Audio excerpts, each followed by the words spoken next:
Bonjour à tous et bienvenue dans le JT de ce vendredi 27 mars. À la une, rupture brutale des relations commerciales, nouvelle procédure d'immatriculation des véhicules et périmètre d'intervention du défenseur syndical.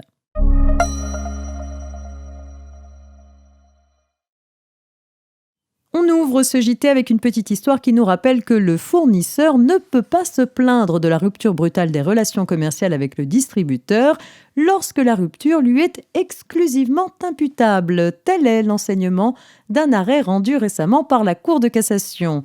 Une grande enseigne de distribution entretient une relation commerciale avec un fournisseur de produits électroménagers.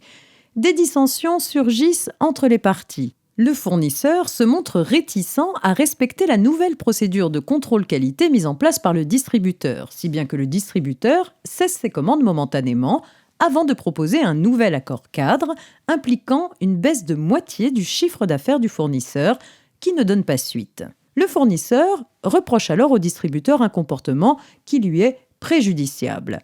Il l'assigne en justice pour lui demander réparation, estimant avoir été victime d'une rupture brutale des relations commerciales.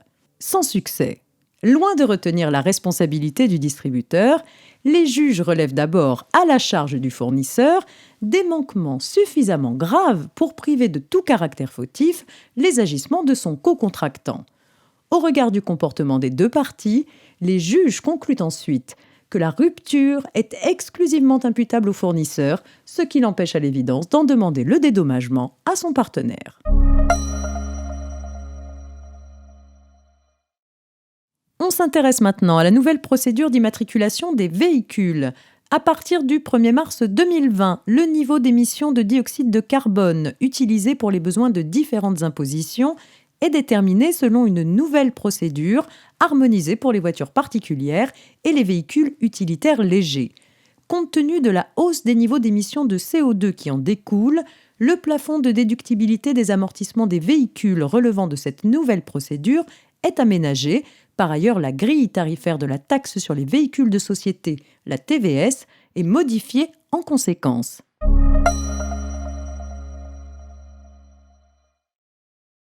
On termine avec la question du périmètre d'intervention du défenseur syndical. Le défenseur syndical fait partie des personnes habilitées à assister ou à représenter les employeurs et les salariés devant les conseils de prud'homme et les cours d'appel.